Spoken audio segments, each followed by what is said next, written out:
Happy Friday, everyone, and welcome to WatchGuard Security Week in Review, a video podcast dedicated to quickly summarizing the biggest information and network security stories each week and to sharing some practical security advice along the way. I'm your host and all-around security nerd, Corey Nachreiner, and this is the episode for the week starting May 26, 2014. Let's try to make this episode quick by diving right into this week's three stories. I'll start with a story about how Iranian hackers have been using social media to socially engineer high-profile nation-state targets. Essentially, a research company called iSight Partners has released information about a campaign where allegedly Iranian hacktivists have been using social media to pose as journalists. The problem, you see, is social media platforms don't really offer great ways to validate you are who you say you are. So the bad guys were using social media to upload fake journalist profiles, using pictures and content and biography from real journalists. And once they created these fake social media profiles, over the years they started contacting different high-profile targets on social media and try to get information from them. And once they actually had relations with these people, they can actually also push those people to links that might do phishing and other types of attacks. So it's a very common and interesting way that hackers can leverage social media. So the moral of this story is, remember, there's no real way to validate who you think you're talking to on social media really is who they say they are, unless you actually contact them through other channels as well. So be careful who you trust online. Now, the next story is a sneaky way you may be able to get Windows XP security updates for the next 5 years. Now, I don't actually recommend this, but a story popped up that was generated from a forum member's post of a registry hack he found that allowed him to get Windows XP systems to continue getting security updates. As you know from my past videos, back in April, Microsoft said they're no longer going to be releasing Windows XP security updates. However, they still plan on releasing Windows 2003 and also WebOS. This is Windows Embedded Point-of-Sale Ready Operating System updates. And if you know a little bit about Windows, you know that both WebOS, the Windows Embedded Point-of-Sale Operating System, and Windows 2003 both have the same kernel as Windows XP. In any case, this particular forum member found a specific Windows registry hack that would allow Windows XP to pose as one of these systems. And if you use this registry hack, it will continue to get security updates till 2019. Now, of course, Microsoft has learned of this and they do not recommend it. Despite the similarities between Windows 2003 and WebOS, Microsoft warns you that these are different operating systems and all these updates have not been tested for Windows XP. It's not something that I personally recommend you do on production XP servers that are very critical. You could actually end up making Windows XP less stable.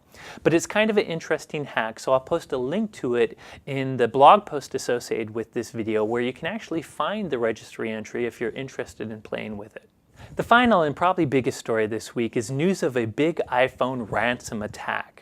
Now, this story started early in the week and it seemed to originate from Australia, where various Australian iPhone users were getting a message popping up on their iPhone saying their phone was hijacked by a guy calling himself Oleg Pliss, and that if they wanted their iPhone back, they had to pay $50 to $100. Well, as it turned out, their phone was not hijacked by any sort of malware or attack. Rather, an attacker had somehow gotten access to their iCloud credentials, and they used the Find My Phone capabilities of iCloud to force a lost message on the iPhone. This is a message that pops up whenever you start up your phone if it's been reported lost via iCloud. Now, the big question is how these bad guys actually got the iCloud credentials. And according to Apple, who did comment on the story later this week, this was not a big iCloud breach or iCloud vulnerability. Apple alluded that perhaps these attackers got the credentials from one of the password leaks that have happened in the past. For instance, the big Adobe breach resulted in a bunch of hashed passwords being leaked to the public, which if attackers then cracked, could lead to bad guys having a password associated with an email address. And if you happen to use the same password everywhere, now the bad guy has your iCloud credentials. Other pundits also mentioned how bad guys may use spear phishing or phishing campaigns to try to get you to give up your iCloud credentials. In either case, it seems like iCloud has not been hacked, but bad guys do have the credentials of certain iCloud users and have been using those credentials to pop up these fake ransomware messages. Now, if this happened to you, there's no big case to fret. First of all, if you have a passcode on your phone, which I highly recommend you do on all mobile phones, all you have to do is enter your passcode and you'll get past this lost message and have access to your phone. If you do not have a passcode set to your phone, it will be locked, but you can easily recover it just by resetting your phone and restoring.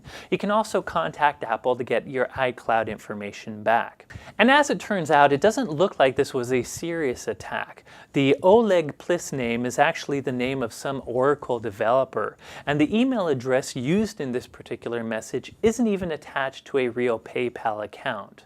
On top of that, PayPal says if you do pay this ransomware per chance, they'll refund your money. In any case, the lesson here ties back to password best practices.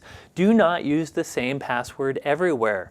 If you don't, people aren't going to be able to access your iPhone or iCloud account just because of an Adobe password breach or some other breach.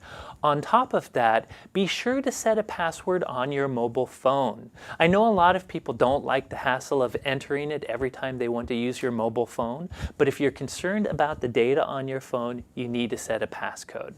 Well, that's it for this week, but as usual, there are a ton of other interesting security stories. In fact, over the long U.S. holiday weekend, NBC News had an interview live with Edward Snowden. So if you're following all the Snowden drama, you might be interested in seeing that particular interview. So if you're interested in other security stories, be sure to check out the WatchGuard Security Center blog where I post this video. The video will have a reference section that also has a lot of extras with that point to links to these stories as well. You can also follow me on Twitter, I'm @SecAdept, or you can follow WatchGuard @WatchGuardTech. As always, thank you for watching, and here at WatchGuard, we're rooting for you.